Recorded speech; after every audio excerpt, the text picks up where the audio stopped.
Welcome back to another episode of the Educational AD Podcast brought to you by Violet Defense Technology.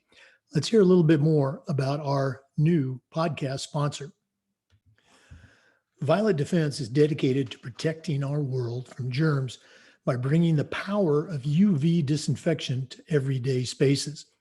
Their patented technology enables them to harness the power of the sun to incorporate ultraviolet light into products and environments like never before. Whether you're ready to implement existing products or would like to explore researching and developing a custom deployment of the technology for your school, Violet Defense has the solutions and experience you need. Thanks again to Violet Technology for sponsoring the Educational AD Podcast. We also want to take a moment to thank our other great sponsors. First, the NIAAA would like to thank our diamond sponsor, Varsity Brands, including BSN, Varsity Spirit, and Herff Jones. Varsity Brands, elevating student experiences in sport, spirit, and achievement. The NIAAA would also like to thank our great platinum sponsors, including Ephesus Lighting, innovating a brighter future at every level. Booster Digital Displays, revolutionize your game day experience. Camp Mobile, where leaders communicate better. Hometown Ticketing, simple and easy online ticketing. Vital Signs, bring student achievements to life. And Gipper, sports graphics made incredibly simple. Thanks to all of our great NIAAA sponsors. Welcome back, everyone, to another episode of the Educational AD Podcast, sponsored by Violet Defense Technology. We've got a very special guest today, Mr. Scott Garvis. Scott is a certified Master Athletic Administrator, and he's the Director of Athletics and Activities at Ankeny Centennial High School in Ankeny, Iowa. He's very active at the state and the national level. And he's also one of the tri-hosts for the very successful, very popular Beyond the Bench podcast. Scott, welcome to the Educational AD Podcast. Well, thank you very much. I will have to say that Todd and Aaron are more of the stars of our Beyond the Bench podcast. I'm just there for moral support. So, well, again, you all have been doing yours for a long time, and we're going to get into that. But again, really appreciate you taking some time to be on ours today. For our listeners, full disclosure, we are recording this on May 5th in Florida. We just wrapped up what I would say is a very successful NIAAA state conference, but we're back hearing from athletic directors around the country. So Scott, as you know, we always like to let our listeners have a chance to get to know our guests. So yes. Tell them a little bit about yourself, where you grew up, where you went to college, and sure, maybe how your path led you to Ankeny Centennial. So I grew up in Worthington, Minnesota, which is down in the southwest corner, kind of by Sioux Falls, South Dakota. But we moved quite a bit. I actually went to 3 different high schools. So we moved around quite a bit. My dad coached. So we kind of went all over the place. And my career path has been maybe very similar. I've been in Minnesota, Minneapolis metropolitan area. I've been out in Seattle, Washington area, and now at Ankeny Centennial High School. I've been in Iowa now for 10 years. So had a great career. I went to Westmar University, a little NAIA school up in Le Mars, Iowa, the ice cream capital of the world. And also got my master's degree at the United States Sports Academy, and then I got another master's at Drake University. So I've been very lucky throughout my career to work with some awesome people. The NIAAA has been amazing for me and my journey of learning this crazy world of being an athletic administrator. And I've learned from some great ADs from all over the country. So I've been very appreciative of the NIAAA and everything they've done for me, as well as a ton of ADs out there that, as ADs, I always say we're really good thieves. We're good at stealing ideas and making them our own. So. No, absolutely. We talk about that all the time, how as back in our coaching days, you always kept that close to the vest, but ADs Right. just can't wait to share. Yeah. Take us through those early years, after Yeah. graduation or maybe right, prior to graduation, those thoughts of, teaching and coaching. How did that all play out for you? So it was kind of a weird process for me, honestly. My degree was in political science, and my plan was to go to law school. Well, I got talked into by my well, it ended up being my middle school football coach. Talked me into working Westmar University as a GA, as a football coach, and in there I got involved in intramural athletics. And that kind of grew, and I really loved the athletic realm and organizing and planning, and I loved coaching student athletes, and that really led me to being a college football coach and intramural director for 4 years, and then I was offered a head football job. I always wanted to be a head football coach. Mhm. Of course, as a new head football coach, you think you're going to change the world in 2 seconds, and then you learn very quickly that it takes a little more time. So that the old adage that says Rome was not built in a day, I learned that very quickly as a young coach, and became the athletic director at MFL Marmac High School, was head football coach. And from there, I've had the opportunity to work Muscatine, Iowa, Burnsville, Egan Savage Community School District, and I was up in Minnesota. I worked at Burnsville, Egan Savage School District. So again, I've just been very lucky and blessed to have worked in some great schools. I had known a little bit about your background. I didn't know you had spent time out in Seattle. I was Yeah. born in Oregon and went to Yeah. high school in Southwest Washington. So, Okay. Where'd you grow up at? What's that? Where did you grow up at? Just outside of Vancouver, Washington. Went Oh, to high okay, school yeah. at Battleground High School. Yeah. Yeah. Okay. Okay. Yeah. Back then, that was the only high school, and now, almost Yeah. 50 years later, there's like 5 or 6 high schools there. So place Yeah, has that's awesome. exploded. Yeah. Yeah. You mentioned that you've been the benefactor, as we all have been, from those people that came before us. So let's talk about those mentors. The Sure. expression that I like to use is, I still hear those voices in my head, when I'm talking to a kid or a parent. So whose voice do you still hear? Well, I've had a lot. My high school football coach was very instrumental for me. Coach Hale in Worthington, Minnesota, was a very good mentor for me. My parents got divorced when I was very young, so grew up with my mom, and we kind of struggled, and we were on welfare, and I had food stamps and had to get the free ticket in the lunch line, and so that was always it was always embarrassing for me as a kid. So I'm always very cognizant now in my roles as athletic directors, those kids that come from maybe tough backgrounds and maybe don't grow up in the great family situation. So for me, my football coach was huge. He was my middle school PE teacher, and he always watched out for me. And he's one of the reasons why I'm doing what I do, because I just feel that he basically set me on the right path. Who knows where I would be right now without him. So I remember, this is a number of years ago now, I wrote him a letter, just how much his intervening in my life it meant to me, and really I would not be where I'm at without the things that he did for me as a young kid. So I feel pretty lucky that he took the time to we always talk to this about our coaches, to love and care about me. And that just really fueled my passion to get into athletics and coaching and athletic administration. So, but I've had a lot of other, like Bruce Brown from Washington area, proactive coaching.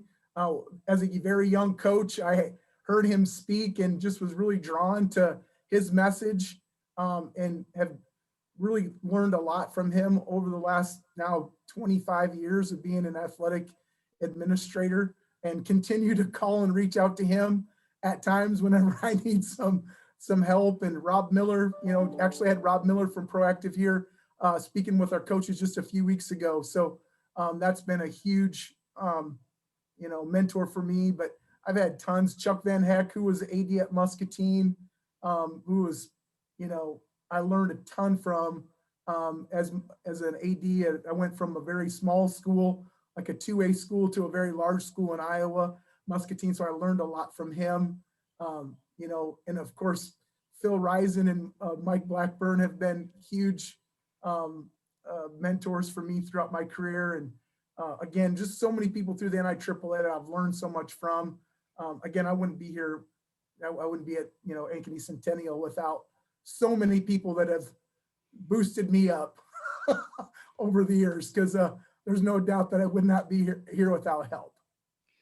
Oh, no, absolutely. And I just love to hear these stories, you know, from other ADs, because I'm right there with you. Sometimes I look around the room, you know, at our board meeting, and I'm just going, Yeah, geez, you know, what am I doing in this room here? right. And just some great people. But again, Yeah, it's a great reminder for all of us that, you know, we didn't get here on our own. You know, there were other yeah, people that were helping us out. Talking about the NIAAA, like your podcast, we get a lot of younger ADs listening.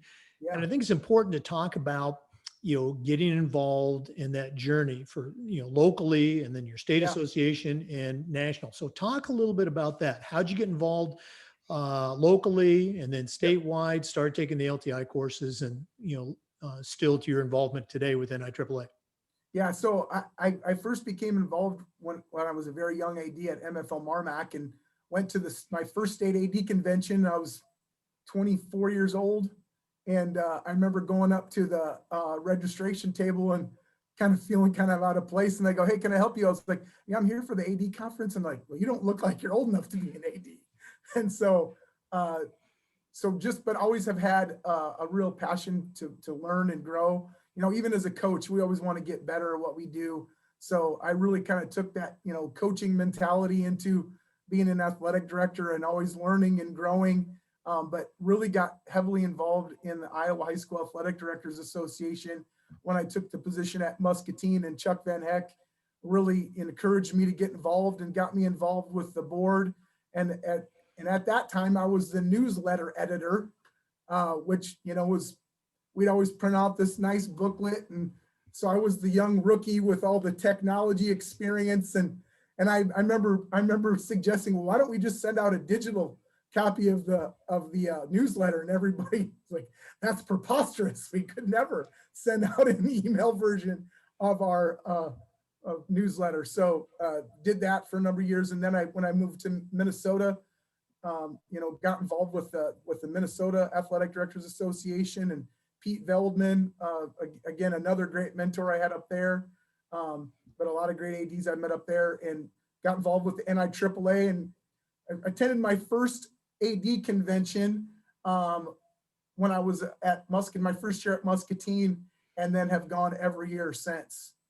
And again, I cannot tell you how much, you know, I remember taking my first LTI course. I walked out and I took the law course, and I walked out and I was like, "Oh my goodness, I don't know if I can do this." And now I think at that time there was only 2 law courses, and now we've got, you know, 501, 502. I mean, it's crazy. So that continues to become more and more part of our lives as athletic administrators, is that we are well versed in school law. No, we have that discussion frequently in our executive council, deciding what classes to offer.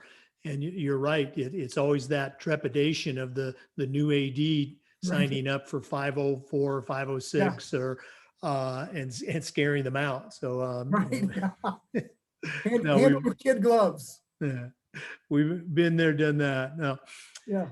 yeah, Scott, yeah, you've done a great job at Ankeny Centennial, but you've also got some experience in a lot of different settings, including the Sure. college setting. So one of the things that we try to do with our podcast is this idea of sharing best practices. So I'm going to put you on the spot a little bit. Sure. No You know, worries. what are a couple of best practices, either at your school or other schools, that when you look at them, you go, "Boy, we do this better than anybody else"? Yeah. What are some best practices that you can share? Gosh, I don't know. I mean, again, when I say that maybe better than anybody else. I don't know if I could ever say that, but again, I feel like I've stolen a lot of good ideas from some great ADs across the country. But, I think for me, the biggest thing, or maybe the thing that I'm most proud of, is just, our Student Athletic Advisory Council and the relationships that we've built through that, and teaching our kids, giving them the tools and strategies that they need to do to lead our teams. I think that at the end of the day, if I was to say, what am I most proud of? I think it's just that. I think it's the time that we get to spend with our student athletes and see them grow and develop as young people. That's what I love to see.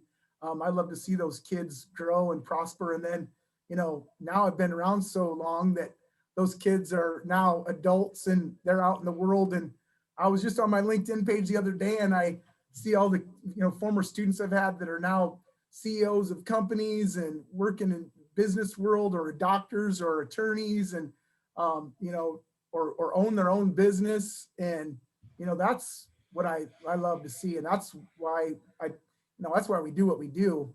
It's to, it's to develop those young people, and then see them, just blossom and, go out in the world and do great things. And that's, that's the exciting thing about what we do. So I guess if I was going to hang my hat on anything, I think it would be that. But, promoting our student athletes, I feel, is really important. We always ask them, this is a great idea I stole from Daryl Nance in South Carolina. He was showing me this card that they'd come up with to kind of question their students on, what their core values were, and, what it meant to be, at their school, and what it meant to represent their school. And actually stole that idea, and we kind of came up with our Jaguar Creed and what that meant to our students. So I reached out to our coaches, and through our strategic plan, reached out to our students and coaches. What does it mean to be a Jaguar? What does that look like? And so now at the beginning of the season, we hand those cards out, and it's amazing to see what our kids really value in their participation of athletics. And, everybody loves to win. Everybody wants to hoist that state championship up. But it's about the relationships that are developed through sport that's awesome. And as we look back now, as we get older, those are the things that we value the most. It's not the trophy or the medal.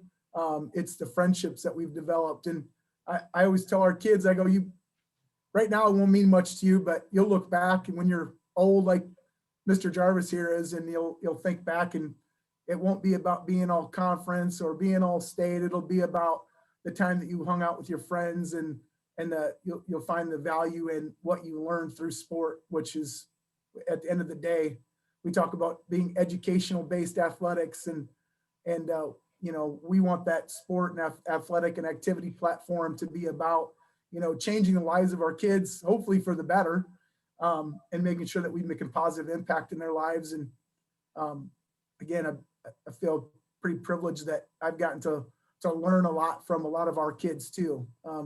We've had some really incredible kids that I've had the opportunity to work with over the last 20 plus years. So I can't think of another job that I would, be as passionate about as I am, as helping kids and helping coaches and helping athletic directors become better.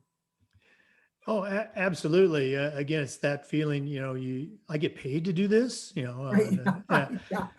and I'm so glad you mentioned, working with the student athletes, and you mentioned your student athlete advisory committee. That was actually a big component of my CMAA project years and years ago. And I just remember how cool it was when we presented the idea to the kids and their input, and they really bought into it, and they really ended up driving that bus.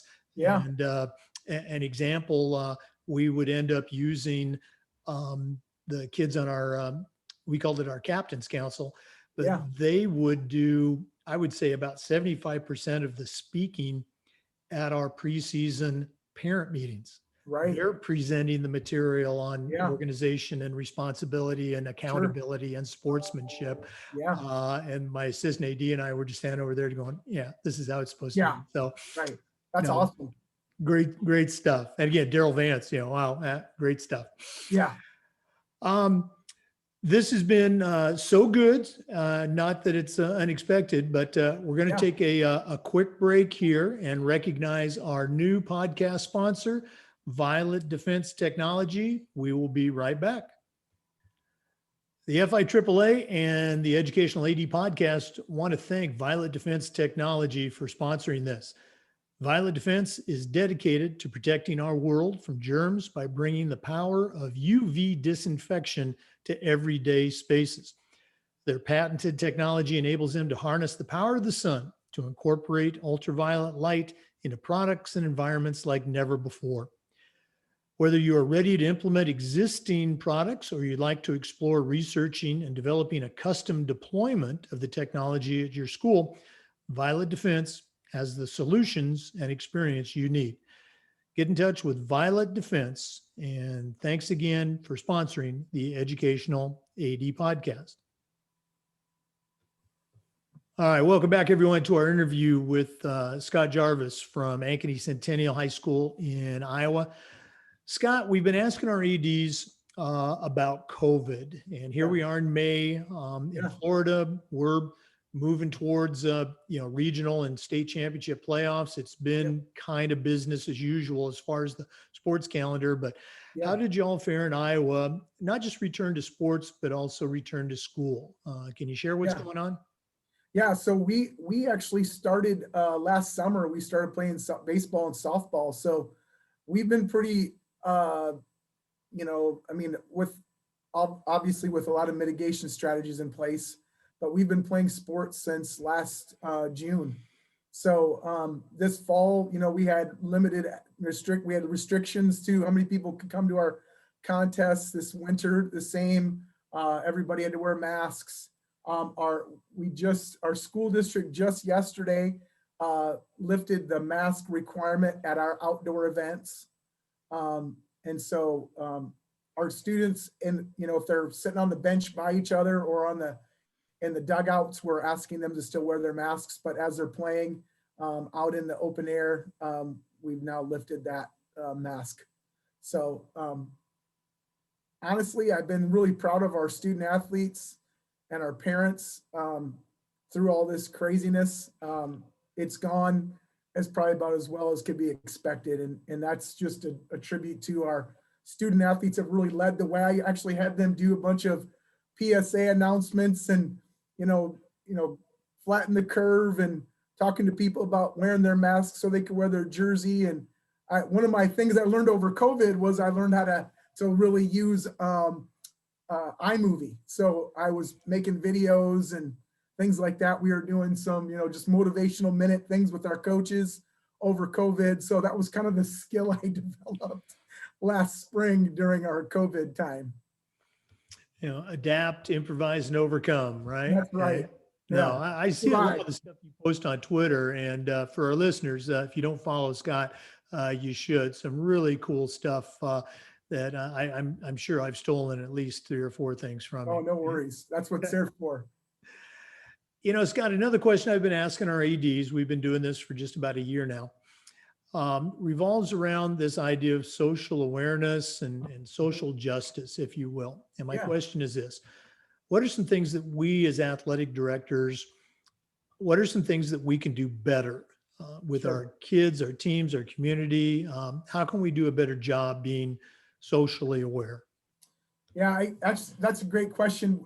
Actually, I was so, obviously all the things that have happened over the summer with the George Floyd incident and many other things have brought a light to this.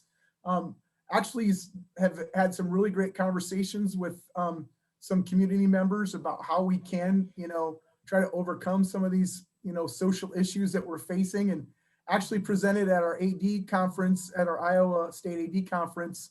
And I presented with Julian Say, and we basically talked about uniting diversity and enhancing perception. And one of the stories I tell, and this is just from Scott Garvis, coming from small town, mostly, Worthington, Minnesota, not a huge community. Eldora, New Providence, not a huge community. And, I had the opportunity, though my dad coached college football. So was exposed to a lot of diversity through my dad's coaching, which was great. And I had some great experiences. And as a kid, looked up to a lot of my dad's football players that were, you know, African-American, Polynesian, from all over the place, really. So I had a great experience as a young kid growing up and idolizing many of my dad's football players. So for me, when I grew up in some smaller communities, just understanding and kind of learning that not everybody shared the same, you know, awareness or of, you know, different people and different cultures. So one thing that Julie and I really wanted to do is just tell people about, you know, getting to know people, how important that is to get our know our teammates. You know, one thing I talked about in our session was I had one of my favorite athletes of all time, Yusuf Hassan. He was a football player and wrestler for me up in Burnsville, Minnesota, and just a great young man. He's actually a police officer down in Arizona now. Played football up at University of Minnesota Duluth, and honestly, one of the best high school sports leaders I've ever had the opportunity to work with. And I remember my first year that we did a fundraising event, and we had Buca di Beppo, which is an Italian restaurant, you know, and we sold tickets. And for the fundraiser, we sold tickets out in the crowd that whoever won the drawing was $10 a drawing, and whoever won got to go down on the field and have a Buca di Beppo dinner right down on the sideline of the field there. And they happen to have a Pope table at the Buca di Beppo, so they had putting that on the table. And I had Yusuf's family was Muslim, and they just said, "Hey, Scott, we just wanted to let you know that, you know, that would be offensive." And I was like heartbroken because, like, again, one of my favorite kids, and the fact that I wasn't aware enough to know, like, hey, Scott Garvis, you know, figure this out, you know. So that just made me, and again, like, we learn from our failures all the time, and hopefully we fail forward. That really was a great lesson for me, and just being more aware of my students and where they come from and the background they come from, and how important it is that we, you know, and I apologize prophetically, you know, I just felt terrible about the whole situation. But again, I learned and grew from that. And I think that's, at the end of the day, as ADs, that's what it's all about, is, you know, failing and learning and growing and becoming better for our student athletes and for our coaches. And I think that's, again, if I was give any advice, which I don't know if it's would matter or not, but you know, that's one thing I just would share with people, is just really become aware of, get to know your student athletes, where they come from. I know that I had students up in Burnsville, and I didn't even know this, and I felt terrible, that they were homeless. They were living in cars, and, you know, it breaks my heart, because I wish I would have known, you know, what they were going through. And that whole experience just made me, like, really think about, gosh, where are our kids at? What are they dealing with? And if we're not asking the questions, you know, that shame on us. We need to be better than that. And again, that all leads back to how important those, you know, student athletic advisory council is, how important those leadership conferences, how important those one-on-one discussions we have with our student athletes are, because we learn about our kids and learn what they need to be better. And I think that's, at the end of the day, that's why we do what we do. It isn't to become rich. It isn't to, you know, for our own self-satisfaction, you know, satisfying, you know, endeavors. It's really to make these kids and our coaches better people. And so that, you know, hopefully we can teach them a few things so they don't have to fail as much as I have throughout my career. No, and again, you really hit it on the head. The people talk about, oh, you got to listen, and of course you do, but you think you took it a step further of getting to know them, you know, getting to know your kids. So important. Scott, this has been great. I've been listening to your the show. You know, I don't want to say your show. We don't want to step on any toes, although we do have them scheduled. Okay, Yes. But been a fan. One of the you know, reasons that I'm doing this is just, you know, you guys sounded like you had a lot of fun and, you know, really helping people, but we're not done yet. We always like to wrap up with what we call the athletic director's toolbox. Sure. So what I'm going to do right now is challenge you to send out a brand new athletic director on their very first job, but I'm only going to let you put 3 things in their toolbox? What 3 items are going to go in Scott Jarvis's athletic director toolbox? Okay. Is this characteristics or just like actual items? We have recorded 478 responses to this question because everyone gives 3, some have given 4. Some of them have been actual physical tools. Okay. Others have been more philosophical or metaphorical. So Okay. there are no limits. Okay. Awesome. Only we ask you to stay within the boundaries of good taste. All right. Yes, I agree. I think the number one thing is just that ability to relate to and get to know others. I think throughout my career, that's been the one thing that I've been most proud of, is just the relationship building that's occurred in my 20 plus years of being athletic director. So I think for me, it's, build positive relationships. I think the second one is always adhere to, excellence in whatever we do. And I think the last one is just really strive to be a servant leader. Those would be my 3. And I know those are philosophical. No, those are very good. Actually, we are, about 2 weeks ago, I compiled all of those answers, and I was able to, with not a lot of trouble, kind of put them into 20 different categories. Well, that's awesome. And in about a month I or would love to so, see that. well, Yeah. in about a month or so, we're going to have a special show.